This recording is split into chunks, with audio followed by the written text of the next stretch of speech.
দেখুন, শুভেন্দু অধিকারী মাননীয় মুখ্যমন্ত্রী, তাকে অন্তত এ ব্যাপারটা আমি ধন্যবাদ দেব যে তিনি বলে দিয়েছেন যে কারা কারা এই যে সই তদন্ত বলে যেটা চলছে, তারা তৃণমূল কংগ্রেসের ভেতর থেকে কারা এই চিঠি দিয়েছে এটা যে সামনে বলে মুখোশ খুলে দিয়েছেন।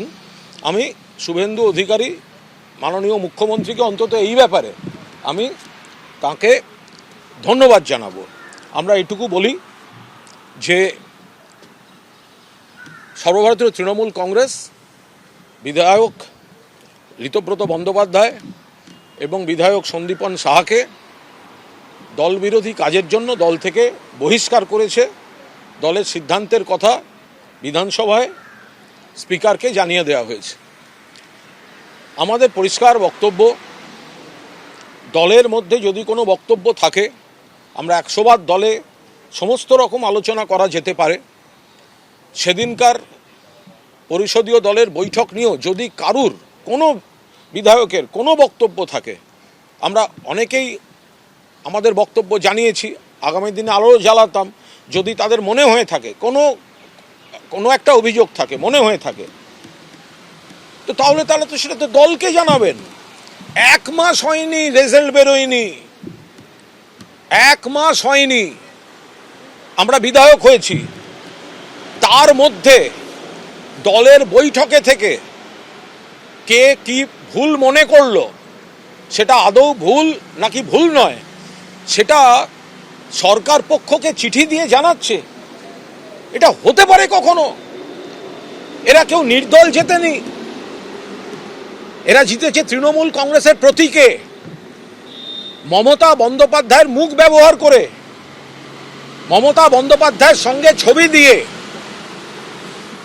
জেতার পর দল যেহেতু সরকার পক্ষে নেই, সরকার পক্ষে থাকলে এরাই আবার মন্ত্রী হবে বলে লবি করত। এতই যদি খারাপ দলটা, এত খারাপ দাঁড়িয়েছিলেন কেন ভোটে তৃণমূল কংগ্রেসের তরফ থেকে? খুব খারাপ দল। আপনাদের মনে হয় এটা খারাপ, ওটা খারাপ, সেটা খারাপ, দাঁড়িয়েছিলেন কেন তখন মমতা ব্যানার্জি জিন্দাবাদ বলে? আর আজকে দলটা সরকারে নেই, বিরোধী পক্ষে বসতে হচ্ছে, সঙ্গে সঙ্গে দলের সব খারাপ হয়ে গেল। এবং এটা কত বড় বিশ্বাসঘাতকতা যে দলের পরিষদীয় দলের যদি ওনাদের মনে হতো যে কোনো গ্রস ইরেগুলারিটি চলছে, ওনারা যদি দলকে বলে তারপর সুরাহা না পেতেন, ওনারা যে কোনো তদন্ত চাইতেন, তাদের ব্যাপার। কিন্তু দলকে বলার বদলে প্রথমেই সরকার পক্ষের কাছে ভালো সাজতে যাওয়া, যে দল জেতালো, যে দল বিধানসভায় পাঠালো, যে নেত্রীর দেওয়া টিকিট নিয়ে জিতলেন, যে ভোটাররা, মমতা বন্দ্যোপাধ্যায়ের ভোটাররা আপনাকে ভোট দিয়েছে বলে আপনি বিধানসভায় এসছেন, আমরা বিধানসভায় এসছি, প্রথম দিনের মিটিংয়ের পর এত বড় বিশ্বাসঘাতকতা, এটা হতে পারে না। এটা এন্টালি এবং